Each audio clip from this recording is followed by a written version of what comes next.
আগের ভিডিওটাতেই বলেছি গত 15ই আগস্ট আমার স্বপ্ন পূরণের একটা পুজো ছিল বাড়িতে ছোট করে।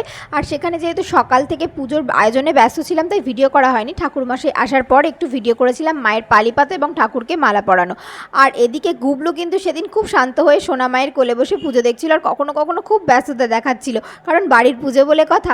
আর যেহেতু নারায়ণ পুজো সিন্নি তো জরুরি, তাই সিন্নি মাখা হচ্ছিলো এখানে। পুজোর আগেই ঠাকুরমশাই সিন্নিটা খুব সুন্দরভাবে মেখে নিয়ে পুজো শুরু করেছিলেন। আর সেদিন গুবলু সোনামা দিদার কোলে বসে খুব মিষ্টি করে পুজোও দেখেছিল। পুজো শেষে আমাদের অঞ্জলি দেওয়ার পালা ছিল। মা, বাবা আর আমি তিনজনেই উপোস ছিলাম, তাই তিনজনেই অঞ্জলি দিয়েছিলাম। এবং অঞ্জলি শেষে হয়েছিল আরতি এবং ছোট করে একটা হোমের আয়োজন করা হয়েছিল, তাই সেই হোমযজ্ঞ। আর এখানে দেখো গুবলু আর দীপ্তম নমস্কার করছে ঠাকুরকে। হোম শেষে হোমের ফোঁটা নিয়ে পুজো শেষ হয় চরণামৃত খেয়ে।